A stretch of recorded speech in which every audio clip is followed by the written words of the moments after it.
is the lead in our sector. They provided the necessary stewardship and coordination of the multi-agency efforts. Ladies and gentlemen, today marks a milestone for their discipline, to see the outcomes not as an end, but as a foundation upon which you build the next phase of your lives.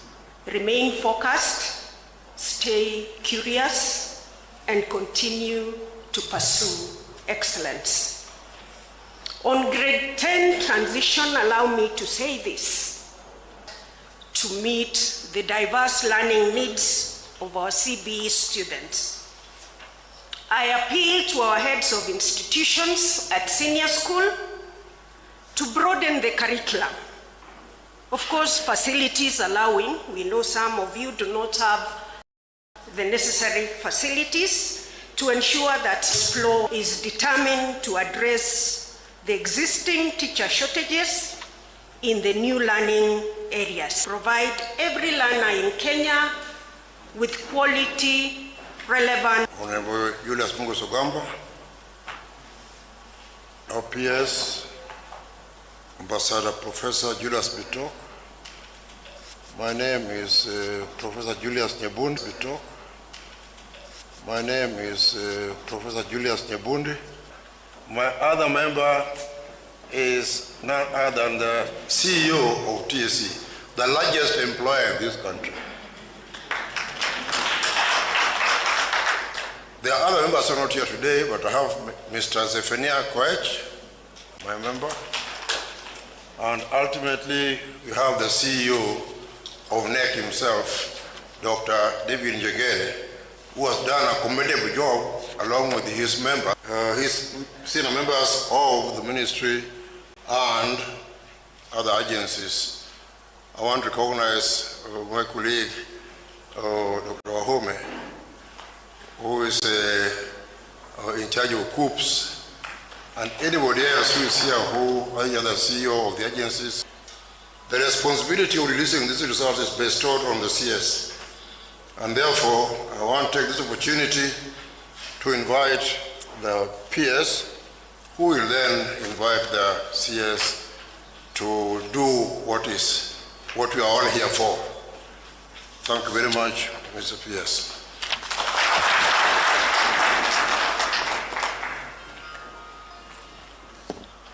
Thank you very much, Chairman. Our Minister, Waziri Julius Migos, our Chair of NEC Council, Professor Julius Nyebundi, our CEO, NEC and CEO Kcse, all protocols observed. Good morning. Allow me at the beginning, Waziri, to thank you for your excellent leadership in this sector. We have seen a lot of coordination, a lot of positives in terms of how you have been able to manage capitation released before schools open. This is a record thing. So, you know, I'm new in the sector, but I'm home. So I'm delighted really this morning to be part of this important process of releasing results for 993,226 graduating class of 2025. The results are good, and I want to take this opportunity to congratulate the class. We are doing everything under your leadership to ensure that we put competence-based education on track. We know we are in the third last cohort of Kcse, but the future is really bright in matters of education in this country.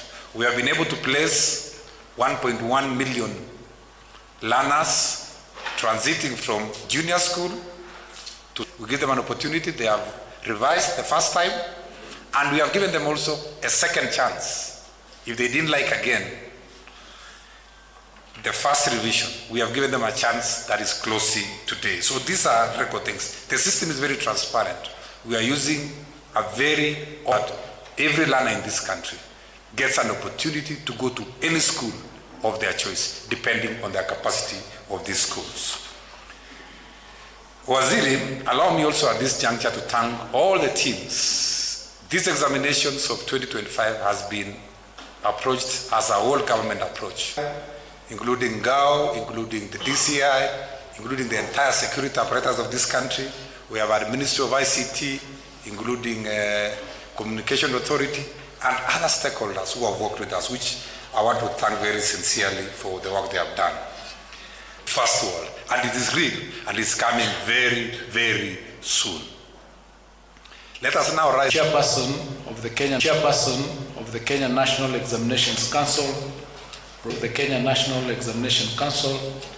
Dr. David Njengere, the Acting Chief Executive Officer of the Teachers Service Commission, Dr. Evelyn Mitei,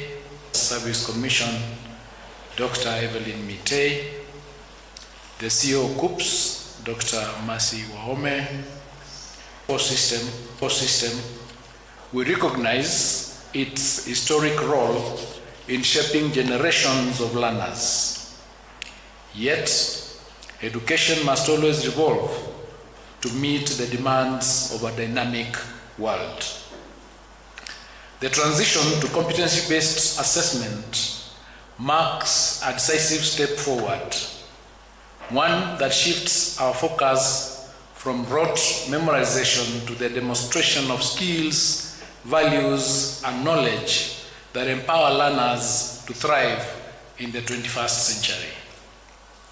To undertake the Kcse examination, even as we celebrate the progression of the very first cohort under the competency-based education into senior school this coming Monday.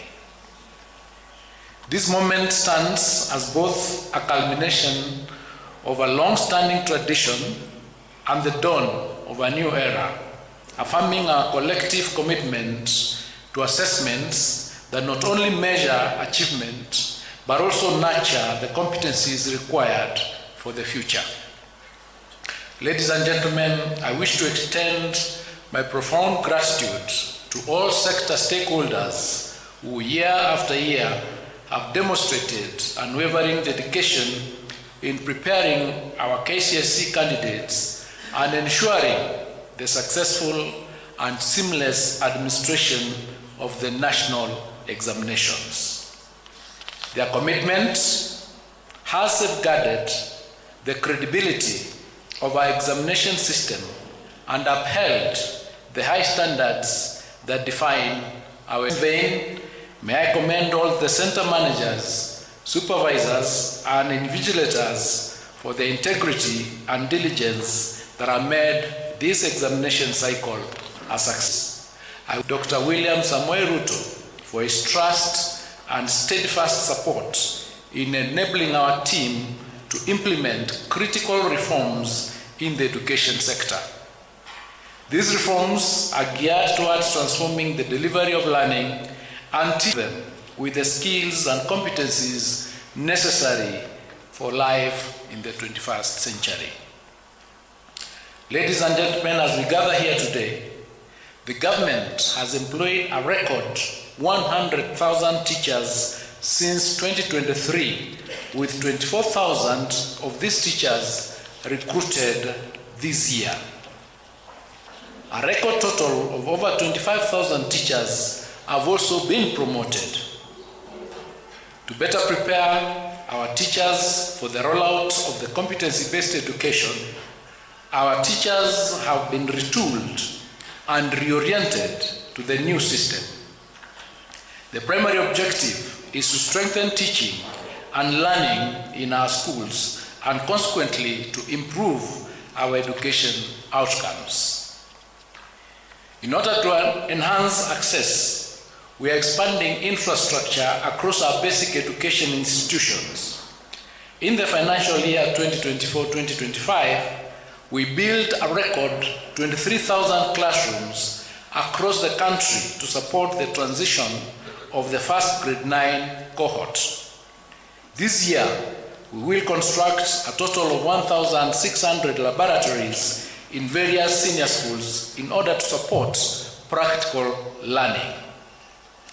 To anchor these reforms on a solid legal and policy foundation, we will soon be presenting a sessional paper and 11 bills to Parliament for consideration and enactment.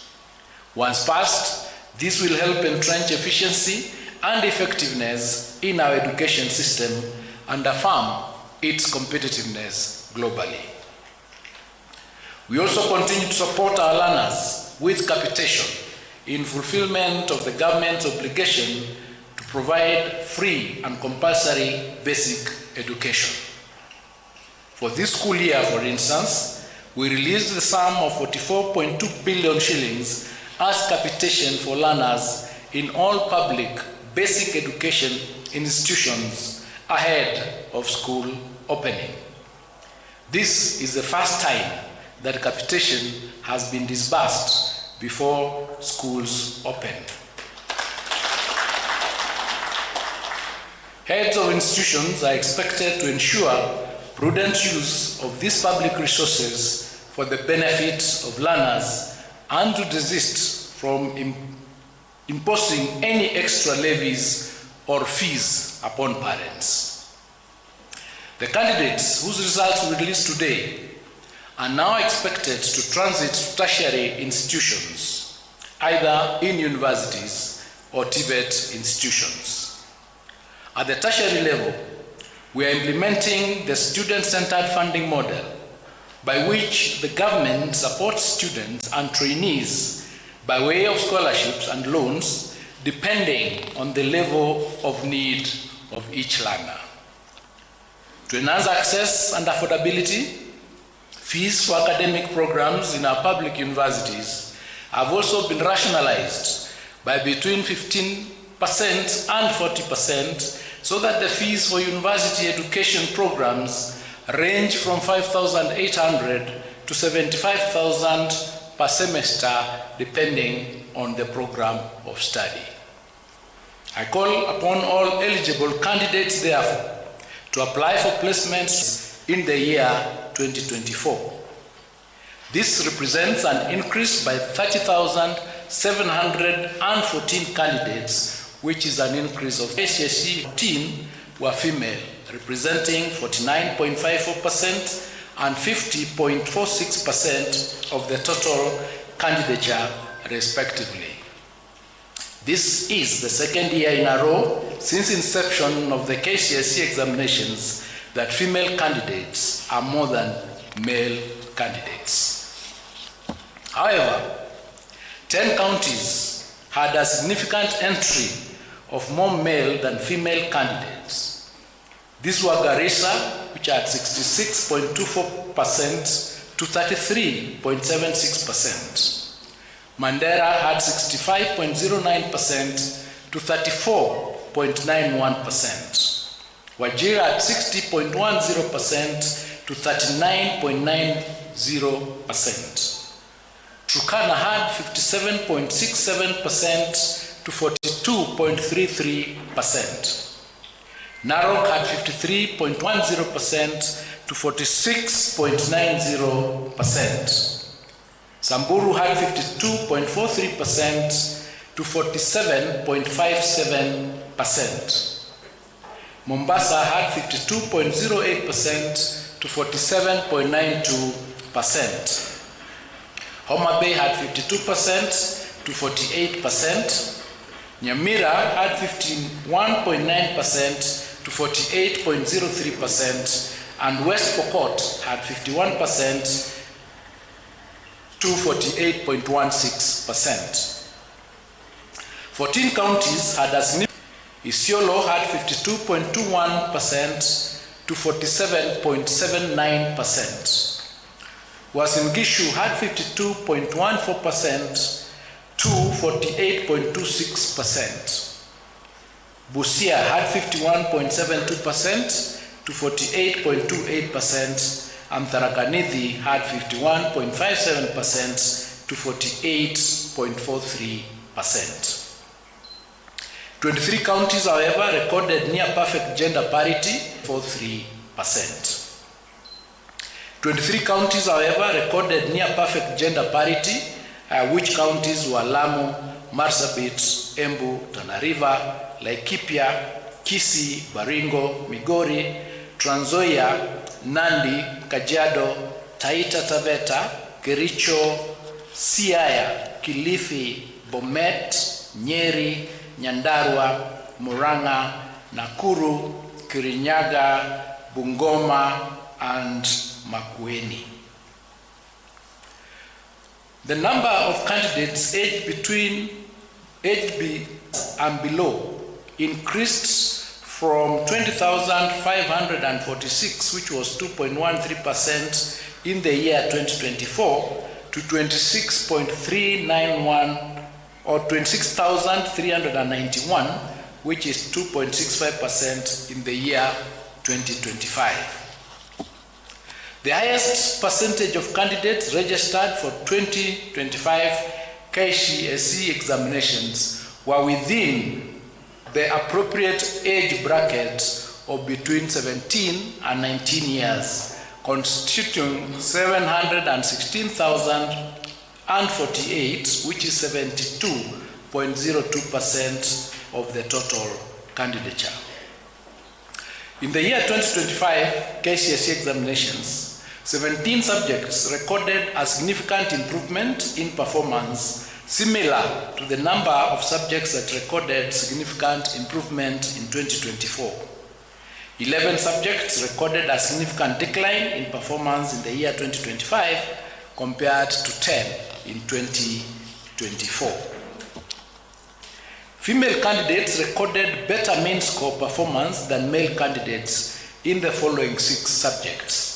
That is English, Kiswahili, Kenya Sign Language, Home Science, CRE, and Arts and Design. Male candidates recorded better mean score performance than female candidates in 11 subjects, namely Mathematics, Alternatives A and B, Biology, and Biology for the Blind, Chemistry, General Science, History and Government, Geography, IRE, Building and Construction, and Business Studies. The performance of male candidates was comparable to their female counterparts in the following 7 subjects: Physics, Agriculture, Computer Studies, French, German, Arabic, and Music.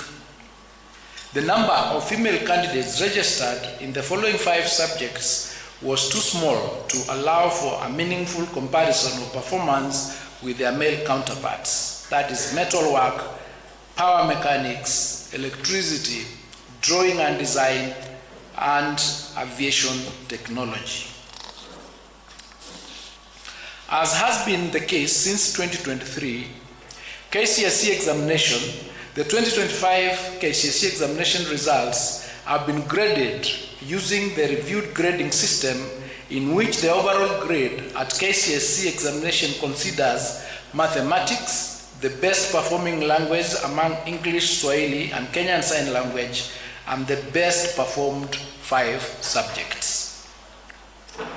There were 1,932, which is 0.19% candidates who obtained an overall mean grade A lane in the year 2025 Kcse examination. This is an improvement as compared to 1,693, which is 0.18% candidates who scored plain A in 2024. The number of candidates with direct university entry qualifications of mean grade C+ and above was 270,715, which is 27.18% in the year 2025 Kcse examination. This is an improvement compared to 246,391, which was 25.53% in the year 2024. The number of candidates with grade C- and above was 507,131, which is 50.92% in the year 2025 Kcse examination, compared to 476,889, which was 49.41% in the year 2024. The number of candidates attaining a pass grade, which is grade D+ and above, was 634,082, which is 63.67% in the year 2025, compared to 605,774, which is 62.76% in the year 2024. National schools produced the highest number of candidates with an overall mean grade of A, which was 1,526, followed by extra county schools, which had 197, and private schools, which had 185. Sub-county schools, however, produced more candidates in the category of C+ and above compared to county schools, accounting for 72,699 and 36,600 respectively. I wish to reiterate that our stand on the integrity of examinations. In November last year, we indicated that there were reported cases under investigation and that action would be taken upon conclusion of the investigations. At the conclusion of the Kcse examination, 1,180 candidates were found to have been involved in examination irregularities. Consequently, and in line with the applicable law and regulations, their examination results have been cancelled. Individual candidates' examination results will be accessed online through a link on the NEC website or directly through the following link: results.nec.ac.ke, and candidates will be required to enter their index number and one of their names as per the registration data for the 2025 Kcse examination. The results will be live and accessible immediately after the end of this function. It is now my humble duty and privilege to declare the 2025 Kcse examination results officially released.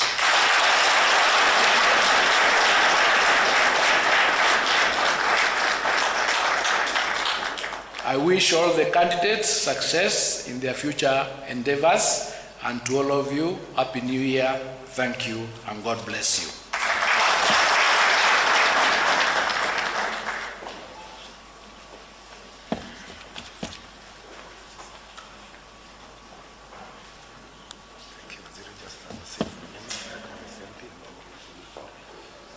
Thank you very much. Let's put our hands together again for Waziri. Thank you very much, Waziri.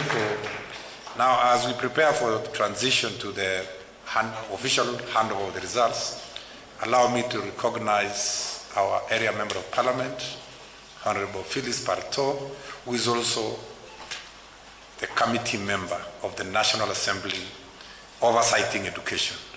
Professor Parto, welcome. Maybe you can come and say hi to your people. You can just come and say hi. Yeah, for 1 or 2 minutes, and then Waziri now will finalize the remaining part of the program. Karibu, Professor. Thank you, PS. Let me write on the protocol already observed and use this opportunity to welcome all of us to Kcse High School. Kcse is the only national school in Moibel constituency, and Buenos Aires, it's a great honor for you to bring the results, the release of results to Moibel constituency this day.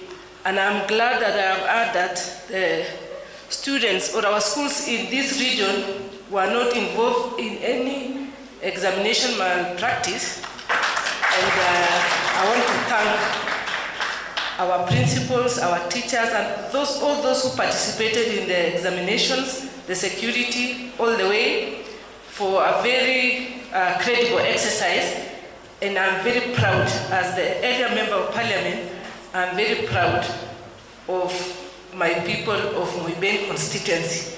I want to take this opportunity also to congratulate all the students in Kenya whose results are being released today, and I want to encourage them that there is no result which is not good. All results are good, and they prepare us for different pathways, so we celebrate ourselves. Even completing high school is an achievement on its own. So I want to congratulate all our students as they prepare their careers henceforth, those who will go to universities, those who will go to TVETs, and those who will pursue different careers in their lives. This is just the beginning, and all will be well. I want to also congratulate my candidates from Moiben constituency, and I know the choice of Moiben constituency to release the results is an indication that the results from our constituency are improved. That's an indication that we improved. So I want to thank everybody, and karibuni sana. Asanteni. Thank you very much. Let's put our hands together for area member of parliament and member of committee of education for national assembly. Thank you very much, Mheshimiwa. Pass our regards to the entire committee. As the CS has said, we really appreciate the support we received from the Committee of Education in the National Assembly. Asante sana. It's now my humble duty again to invite Waziri to do now the ceremony. Let us wait a little bit. It's not going to be a long ceremony of presentation of these results. Karibu Waziri.